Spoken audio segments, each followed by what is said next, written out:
ரொம்ப டயர்டா இருக்கு. Take it, date nut bites. Lion Date Nut Bites Energy Bar. Take it, Lion Date Nut Bites. Chanakya நேயர்களுக்கு வணக்கம்.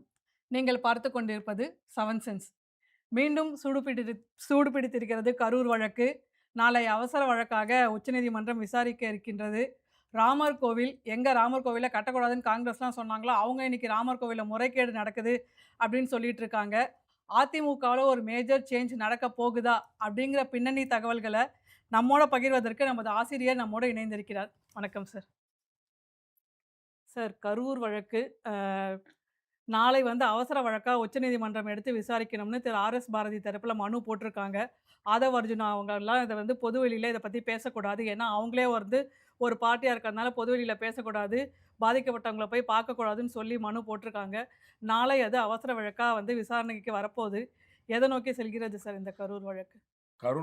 கரூர் வழக்கு இன்னும் தாமதத்தை நோக்கி செல்லுதுன்னு பார்க்குறோம். அவ்வளோதான். ஏற்கனவே சிபிஐ விசாரணை பிரைமரி கேஸ் நடந்துகிட்டு இருக்கு. அதில் ஆளுக்கு ஒரு பொலிட்டிக்கல் ஸ்டேட்மெண்ட் சொல்லிட்டு இருக்கிறாங்க. ஒரு பொறுப்பான ஆளுங்கட்சியாக என்ன செய்யணும் அப்படின்னா, நம்ம ஏற்கனவே டே ஒன்லேயே சொன்னது போல் அவர்கள் ஒரு ரிவெஞ்ச் எடுக்கணும் அப்படின்னு நினச்சாங்கன்னா உடனடியாக இந்த வழக்கை விசாரித்து முடித்து சார்ஜ் ஷீட் ஃபைல் பண்ணுறதுக்கு தமிழ்நாடு கவர்மெண்ட்டால் என்ன சப்போர்ட் பண்ணுமோ அது செய்யணும். சிபிஐ தான் விசாரிக்குது. உங்களுக்கு தெரியும், சிபிஐக்கு ஆயிரக்கணக்கான கேஸ் நாடு முழுக்க இருக்குது. மேன் பவர் ரொம்ப கம்மி. ஒரே ஆள் தான் 10 கேஸ் விசாரிச்சுட்டு இருப்பாரு. டைம் கிடைக்கும்போது பண்ணுவாங்க. கொஞ்சம் பொலிட்டிக்கல் சூடு சம்பவம் நடந்தோடனே கடை கொஞ்சம் ஆதாரங்கள்லாம் சேகரிக்கணும். அதுக்கப்புறம் மெதுவாக விசாரிச்சுடுவாங்க. அப்படி தான் போயிட்டே இருக்குன்னு பார்க்குறோம்.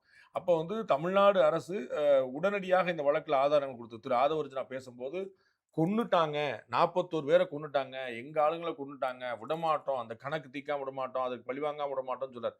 இது அந்த எக்ஸாக்டாக நீங்கள் வேர்டு பை வேர்டாக அடுக்கி திமுக தான் கரூர் சம்பவத்தில் 41 பேர் இறப்பதற்கான காரணம் அப்படின்னு நீங்கள் ஃப்ரேஸ் பண்ண முடியாட்டாலும் அந்த சென்ஸை முழுசாக கொடுத்துருச்சு. ஸோ எக்ஸாக்டாக நான் அப்படி ஒரு வார்த்தையை பயன்படுத்தலைன்னு நான் சொல்லி ஒரு லீகலாக தப்பிக்க முடியும். பட் கேட்குற எல்லாருக்குமே புரியும் யாரை பிளேம் பண்ணுறார் அப்படின்னு.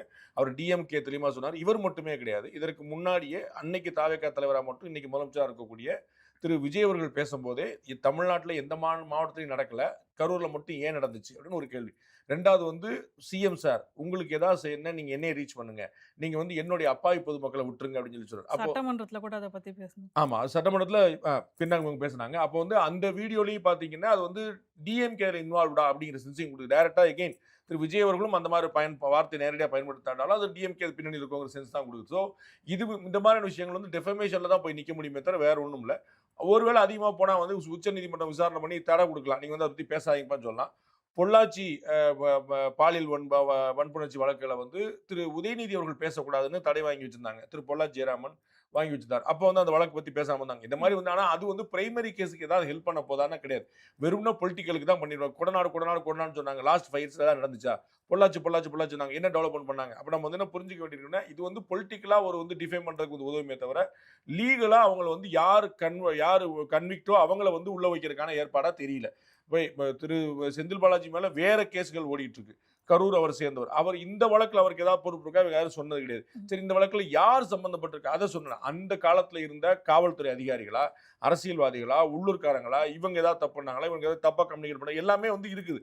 அப்போ அதை ஸ்பீடப் பண்றதுக்கான வழியில பண்ணாம இது மாதிரி பொலிட்டிக்கல் ஸ்டேட்மெண்ட்ஸ் வரல. There is no meaning at all.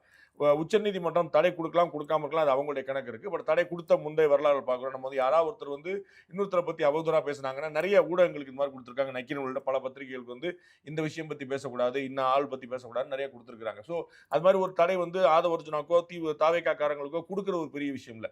ஆனால் அந்த தடை இருந்தாலும் தடை இல்லாமல் போனாலும் இவர்கள் பேசினாலும் பேசாமல் போனாலும் அந்த 41 உயிர்களுக்கு எந்த விதமான நீதியும் கிடைக்க போறதில்லை. அப்ப அந்த வழக்கை விரைவுபடுத்தி அதுல யாராவது குற்றம் செய்திருந்தால் அவர்களை நீதியின் முன் நிறுத்துவதை தவிர மற்ற எந்த விஷயமும் அவர்களுக்கு ஆறுதல் தரப்போவதில்லை. அதுக்கான ஏற்பாடுல திரு ஆதவ அர்ஜுனாவோ தமிழக முதலமைச்சரோ அதை ரொம்ப வேகமா செய்யணும். திரு ஆதவ அர்ஜுனாக்கு டெல்லியில நல்ல லீகல் டீம் இருக்குது. டாப்பஸ்ட் கோர்ட்ஸ் லாயர்ஸ் எல்லாத்தையுமே பிடிச்சி உள்ள வச்சிருக்காங்க. அவங்க சைடில் வச்சிருக்காங்க. வேற சைடில் நம்ம இப்போ ஆளுநர் தலையிடுறாரு, எங்களை பதவியேற்க அழைக்கணும் மாதிரி பிரச்சனை எல்லாம் உடனடியாக போய் கேஸ் போட்டு அடுத்த நிமிஷத்துல சுப்ரீம் கோர்ட்ல என்கொயரி நடக்கிற மாதிரியான விஷயங்கள்லாம் பண்ணாங்க.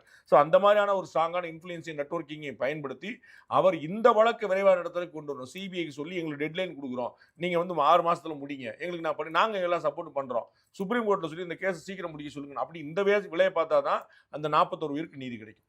இப்ப இவர் நேரா போய் பார்த்துட்டு, அந்த குடும்பத்தில ஒருத்தருக்கு அரசு வேலை குடுக்கறதெல்லாம் தகவல் வெளியா இருந்தது இல்ல சார். ஒருவேள அத அவர் நேரா போய் பார்க்கறத தடுக்கிறதுக்காக இந்த மனு ஹெல்ப் பண்ணும் இல்லையா சார்? இல்ல அதுக்கும் இதுக்கும் சம்மந்தமே கிடையாது. நீங்க வந்து 41 உயிர்கள் பலியானதற்கு திமுகவை காரணம் காட்டி ஜாடையாகவோ, மறைமுகமாவோ, நேரடியாகவோ பேசுவதற்கு தான் தடை அங்க. அப்ப அந்த சம்பவத்த பத்தி அவங்க என்ன சொல்றாங்கன்னா, தாவேக்காவுடைய மீட்டிங் தானே. அப்ப அவங்களுக்கும் அதுல பொறுப்பு இருக்குல்ல. அப்ப அவங்களையும் தானே கேட்கணும். அப்ப அவங்களே ஒரு பார்ட்டியா இருக்கும்போது, பிளஸ் இன்னைக்கு கவர்மெண்ட்டா இருக்கிறாங்க. அன்னைக்கு நம்ம என்ன சொன்னோம், கவர்மெண்ட்டுக்கும் தாவேக்காவுக்கும் தான் அதுல தார்மீக பொறுப்பு இருக்கு. அதுல யாருக்கு ஏதாவது கிரிமினல் மோட்டிவ் ஏதாவது இருக்குதாங்கிறத கோர்ட் முடிவு பண்ணுங்கிறதா நம்ம சொல்லிட்டு இருந்த ஸ்டாண்ட். அப்ப இன்னைக்கு கவர்மெண்ட்டாவும் தாவேக்கா தான் இருக்குது, பார்ட்டியாவும் தாவேக்கா தான் இருக்குது. அப்ப இந்த இடத்துல வந்து இவங்க பேசுனாங்கன்னா அது பயாஸ்டா இருக்கும் அப்படிங்கிறது டிஎம்கேட சைடு. இது பொலிட்டிக்கல் சைடு. நான் இந்த பக்கத்துக்குள்ளே போல. நீங்க 41 உயிர்கள் பலியானதுக்கு நீதி கிடைக்கிறதுக்கு அந்த குடும்பம் 38 குடும்பம் 39 குடும்பம் ஒரே குடும்பத்துல 2 3 பேர்லாம் இறந்துருக்காங்க. அதெல்லாம் சேர்த்து அத்தனை குடும்பத்துல ஒருத்தருக்கு வேலை கொடுக்குறது அதெல்லாம் எவ்வளவு நாள் கொடுக்கலாம் ஒன்றும் பிரச்சனை இல்லை. பாரபட்சம்லாம் எல்லாம் கொடுக்கணும். நீங்க வந்து இந்த அம்மோனியா வாயு திருவள்ளூர்ல கசிந்த போது 18 உயிர்கள் பலியாயிருக்கு. ஒரு உயிருக்கு 2 லட்சம் ரூபா தான் கொடுத்துருக்காங்க. அப்ப இங்க வந்து வேற யாரும் பாக்குறாங்க. அப்ப வந்து என்ன ஒரு அந்த அம்மோனியா வாயில கசிந்து இறந்து போனாங்கன்னா அதுக்கு வேற உயிர், அதுக்கு வேற ரேட்டு, இதுக்கு வேற இப்படியா. அப்ப நம்ம வந்து என்ன அவங்க அரசு வேலை கொடுங்க. அப்ப எல்லாருக்கும் அரசு வேலை கொடுப்போம்னு சொல்லிருக்காங்க. அப்ப உங்களுடைய கட்சியுடைய கூட்டத்துக்கு வந்துட்டு போனவங்களுக்கு அரசு வேலையா அப்படின்னு ஒரு கேள்வி வருதுல அவங்க குடும்பத்துக்கு. இப்ப பார்த்து உங்களுக்கு நினைவுல இருக்கும், நம்ம வந்து கள்ளக்குறிச்சி சாராய சாவுல அப்ப எல்லாருமே கேள்வி என்னங்க நீங்க வந்து சிவகாசியில பட்டாசு வெடி விபத்துல ஒருத்தர் இறந்தாங்க அப்படின்னா 3 லட்சம் ரூபா கொடுக்குறீங்க. ஏதாவது விபத்துல இருந்தாலும் 3 லட்சம் ரூபா கொடுக்குறீங்க. ஆனா கள்ளச்சாராயம் குடிச்சு இறந்தாங்கன்னா 10 லட்சம் ரூபா கொடுக்குறீங்க. அப்ப என்ன கணக்கு? அப்ப எல்லாருக்குமே வந்து என்ன இது திருசீமா உட்பட பலர் எழுப்பிக்கிட்டாங்க. அப்ப இதே போல வந்து அரசு வேலை கொடுக்கலாம் கொடுக்காம அவருடைய உரிமை நம்ம வந்து தடுக்கிற அரசாங்கத்தை நம்ம வந்து பண்ணாதீங்கன்னு சொன்னா அவங்க கேட்க போறா இல்ல. ஆனா அவர்களுக்கு கொடுக்கிற மாதிரி எல்லாருக்கும் கொடுங்க. அவர்களுக்கு கொடுக்காதீங்க நம்ம பாயிண்ட்ல. 41 குடும்பத்துல உயிரிழந்தவர்களுக்கு பெரிய பாதிப்பு அதுல வந்து ஈடு செய்ய முடியாது. தாவேகா தரப்புல இருந்து திரு விஜயோட பர்சனல் கணக்குல இருந்து இஃப் நாட் ராங் 20 லட்சம் ரூபாய் கொடுத்த ஞாபகம் எனக்கு. இன்னும் 2 கோடி ரூபாய் கொடுத்தாலும் அது குறைவு கிடையாது. குடும்பத்துல வந்து இழப்பை வந்து திரும்ப வாங்க முடியாது. அதனால கொடுக்கலாம். அரசு வேலை கொடுக்கிறது அப்படிங்கிறது இவங்க முடிவா இருக்கலாம். அப்ப வந்து யார் தமிழ்நாட்டுல வந்து இது மாதிரி அசாதாரணமான சூழ்நிலை இறந்தாலும் இயற்கைக்கு முரணான எல்லா மரணங்களுக்கும் ஒரு கவர்மெண்ட் வேலை கொடுத்துரும் அப்படின்னு கூப்பிட்டு செய்யணும். அப்படின்னா தான் அது நியாயமா இருக்கும். ஏன்னா நீங்க கவர்மெண்ட் எம்ப்ளாயியா இருந்தே அவங்க வந்து பணி முடிக்கிறதுக்கு முன்னாடி ஓய்வு பெறுவதற்கு முன்னாடி இறந்துட்டாங்கன்னா கம்பேஷனட் கிரவுண்ட்ல ஜாப்னு கொடுக்குறாங்க. அதுவே உங்க ரைட்ஸ் கிடையாதுன்னு சட்டம் இருக்கு. ஸோ கம்பேஷனட் கிரவுண்ட்ல உங்களுக்கு வேலை கிடைக்காம போகலாம். சீனியார்ட்ல இருக்கும். நீங்க எங்க அப்பா வேலை பார்த்தாரு, அவர் வந்து அங்க வந்து இறந்து போயிட்டாரு, எனக்கு வேலை கொடுங்கன்னு சொல்லி யாரும் வந்து கேட்க முடியாது. சட்டம் சொல்லி வச்சிருக்கு, சுப்ரீம் கோர்ட் சொல்லி வச்சிருக்கு. அப்ப அரசு ஊழியர்களுக்கே ஒரு அசாதாரண சூழ்நிலை ஏற்படும் போது அவங்களுக்கே உத்தரவாதமான வேலை கிடையாது அப்படின்னு வரும்போது எங்க கட்சி கூட்டத்துக்கு வந்தாங்க, அதனால நாங்க இறந்து போயிட்டாங்க, அதனால நான் உங்களுக்கு ஒரு பணி கொடுக்குறேன்னு சொல்றது வந்து ரொம்ப சந்தோஷம், ரொம்ப ஆறுதல். அதே மாதிரி தமிழ்நாட்டில் எந்த உயிர் போனாலும் அசாதாரணமா அவங்களுக்கெல்லாம் அரசு வேலை கொடுக்கணும்னு சொன்னாங்கன்னா ஒரு ஆறுதலா இருக்கும். அப்ப திரும்ப சொல்றேன், இந்த இடத்துல அவர்கள் அரசு வேலை கொடுக்குறாங்களா, காசு கொடுக்குறாங்களா, அது இல்ல. அந்த சம்பவத்துக்கு பின்னணியில சதி இருக்குதா? அந்த சதி இருக்குதுன்னா அதுக்கு யார் காரணம்? இதை கொண்டு வரணும். திரு விஜய் போறத வந்து இந்த வழக்கு எந்த தடுத்துறாரு. அவங்க வந்து போவாங்க வருவாங்க. அவர் வந்து இந்த சம்பவத்துல திமுக தொடர்பு இருக்குங்கிற மாதிரி ஜாடமாடியா பேசுறதுக்கு தடை கிடைக்கலாம். ஆனா அவர் முதலமைச்சராக கரூருக்கு செல்வதற்கு எந்த நீதிமன்றம் தடுக்க முடியாது. சார் நேற்றே வந்து திரு மாணிக்கம் தாக்கூரோட ப்ரெஸ் மீட்டில் சொல்லியிருந்தாரு, தமிழ்நாட்டில் எந்த ஊடகமும் இதை பற்றி பேசவே மாட்டேங்குது. ராமர் கோவில் அவ்வளோ சொல்லிட்டு இருந்தாங்க. அங்கே வந்து அவ்வளோ முறைகேடு நடந்திருக்கு. அதை பற்றி யாரும் பேச மாட்டேங்கிறாங்க. இதுக்காக தான் கோவில்லாம் வந்து அறநிலையத்துறை கண்ட்ரோலில் இருக்கணும் அப்படிங்கிற மாதிரி பேசியிருக்காரு. இன்றைக்கி அவங்க செயற்குழுவில் தீர்மானம் போட்டிருக்காங்க. ராமர் குழுக்கு வந்து உச்சநீதிமன்றம் தலைமையில் ஸ்பெஷல் இன்வெஸ்டிகேட்டிவ் டீம் போட்டு இதை வந்து கடுமையாக அவங்க விசாரித்து தண்டனை கொடுக்கணும் அப்படிங்கிற மாதிரி பேசியிருக்காரு. திடீர்னு ராமர் மேலே பக்தி வந்திருக்கா மாணிக்கம் தாக்கூர் அவர்கள்? ராமர் மேலெல்லாம் பக்தி அவங்களுக்கு வந்து வராது. அது வந்து ஒரு புது விஷயம் இல்லை. ஆனால் உங்களுக்கு நினைவு இருக்கும், ராமர் கோவிலுக்கான உச்சநீதிமன்ற இறுதி தீர்ப்பு வந்தபோது திரு ராகுல் காந்தி அதை வரவேற்றார். அதை நம்ம வந்து புரிஞ்சுக்கணும். 5 நீதிபதிகள் கொண்ட அமர்வு வந்து அந்த இடம் ராம ஜென்ம பூமி தான் அப்படின்னு தீர்ப்பு வழங்கிய போது, ஏகமனதாக வழங்கிய போது திரு ராகுல் காந்தி அந்த தீர்ப்பை வரவேற்றிருந்தார். அவர் தமிழகத்துடைய முன்னாள் முதலமைச்சர் திமுக தலைவர் திரு ஸ்டாலின் வரவேற்றிருந்தாருங்கிற பார்க்கணும். அங்கே முறைகேடு நடந்திருக்குங்கிறதுக்கு எல்லா பிரைம வசியும் இப்போ வெளிவந்திருக்கு. அதை நம்ம மறுத்துட முடியாது. நம்ம வந்து அங்கே முறைகேடு நடந்திருக்கு, உண்டியல் பணம், டொனேஷன் பணம், இதுக்கெல்லாம் கணக்கு வழக்கு இல்லை. அங்கே நிர்வாகிகளாக இருந்தவங்க ஒரு கட்டத்தில் அவங்க வந்து விஹெச்பிலையோ வேற வேற அமைப்புகள்லையோ கூட இருந்திருக்கிறாங்க. இப்போ அவங்கெல்லாம் வந்து இதில் வந்து செஞ்சுருக்கிறாங்க அப்படிங்கிறது பிரைமா ஃபர்ஸ்ட் எல்லாமே தெரியுது. சில கைதுகள், சில விசாரணைகள் நடந்துட்டு இருக்குங்கிற பார்க்குறோம். அப்போ அந்த சம்பவம் நடந்திருக்கிறது உண்மைதான். அதை நம்ம மறுக்கிறதுக்கோ மூடி மறைக்கிறதுக்கோ அங்கே ஒன்றும் கிடையாது. அதனால கோவிலை வந்து அரசாங்கம் எடுத்துக்கணும் அப்படிங்கிற மாதிரி நேற்று ஒரு பேட்டி கொடுத்தாரு. ப்ளஸ் இன்னைக்கு வந்து செயற்குழு தீர்மானம் போட்டிருக்கிறாரு. ராமர் கோயில் பிரச்சனையை கையில் எடுப்போங்கிறது ஒரு நல்ல டாக்டிக்ஸ். பட் அது எந்த வகையிலும் இங்கே ஒர்க் ஆகாதுங்கிற நம்ம பார்க்குறோம். ஏன்னா முறைகேடு செய்திருக்கிறார்கள் அப்படிங்கிறனால அரசாங்கம் கையில் எடுத்துக்கணும் அப்படின்னா ரொம்ப சூப்பர் ரைட்டு. தமிழ்நாட்டில் அறநிலைத்துறை வந்து ஆக்கிரமிச்சிருக்கக்கூடிய கோயில்களில் 1008 முறைகேடு இருக்கு. அறநிலைத்துறையே ஒத்துக்கிடுது. அப்போ அதுக்கு என்ன செய்வாங்க? தமிழ்நாட்டில் எத்தனை கோயில்களில் திருமேனி காணாமல் போயிருக்கு. அப்போ வந்து ஒரு கம்ப்ளைண்ட் இது வரைக்கும் அறநிலையத்துறை கொடுத்துருக்காங்க பாருங்க. ஒரு கம்ப்ளைண்ட். எங்க கோயில்ல நேத்து வந்து முனுசாமி ஒரு சிலை இங்க இருந்துச்சுங்க, முனுசாமி சிலையை காணுங்க, என்னன்னு காவல்துறை விசாரிக்கணும்னு கொடுத்துருக்காங்க. சத்தம் காட்டாம வாய் அடைச்சு போய் உட்காந்துருப்பாங்க. இது எங்கேயோ போய் லண்டனுக்கு ஆஸ்திரேலியாக்கெல்லாம் போயிட்டு வந்து அங்கிருந்து யாரோ நலம் உரிமைகள் பொன்மாணிக்கேவல் போன்றவர்கள் மற்ற சிலை கடத்தல வந்து தடுக்கிறதுக்கு ஆர்வம் கொண்டவர்கள் வந்து கண்டுபிடிச்சு கொண்டு வந்து திருப்பி கொண்டு வருவாங்க. அல்லது பாரத பிரதமர் நரேந்திர மோடி முயற்சியில் இங்க வந்து நிற்கும். அப்ப எப்பா இந்த சிலை ஏதுப்பா உங்க கோயிலான? ஆமா சார் எங்க கோயில் தான் அப்படின்னு சொல்லுவாங்க. இதுதான் இந்த அறநிலைத்துறை 100 வருஷமா ஆக்கிரமிச்சிருக்கக்கூடிய அறநிலைத்துறை செய்யக்கூடிய விஷயம். திரு சேகர்பாபு இருக்கும்போது ஒப்புக்கொண்ட விஷயம் 1,00,000 ஏக்கர் இல்ல, எங்களுக்கு 4,00,000 ஏக்கர் வந்து தமிழ்நாட்டு கோயில்களுக்கு சொந்தமானதா இருந்துச்சு. தமிழ்நாட்டு கோயிலுக்கு சொந்தமா இன்னைக்கு 3,00,000 ஏக்கர் தான் இருக்கு. 1,00,000 ஏக்கர் காணும். காக்கா தூக்கிட்டு போயிருச்சா? 1,00,000 ஏக்கர் காக்கா தூக்கிட்டு போயிருமா? அப்ப அதற்கு என்ன செய்வாங்க? அப்ப வந்து தனியார் ஒரு அரங்காவலர் குழு நிர்வகிக்கக்கூடிய ஒரு கோயில்ல முறையை நடந்திருக்கு. அரசாங்கம் எடுத்துக்கணும். சூப்பர். அரசாங்கம் வந்து ஆக்கிரமிச்சிருக்கக்கூடிய ஒரு கோயில்ல முறை நடந்திருக்கு. இப்ப யார் எடுத்துக்கணும்? ஐநாவா? அப்ப it is not about the policy. அது இல்ல. அவர் வந்து அங்க இருக்கக்கூடிய ஆட்களை பொறுத்து.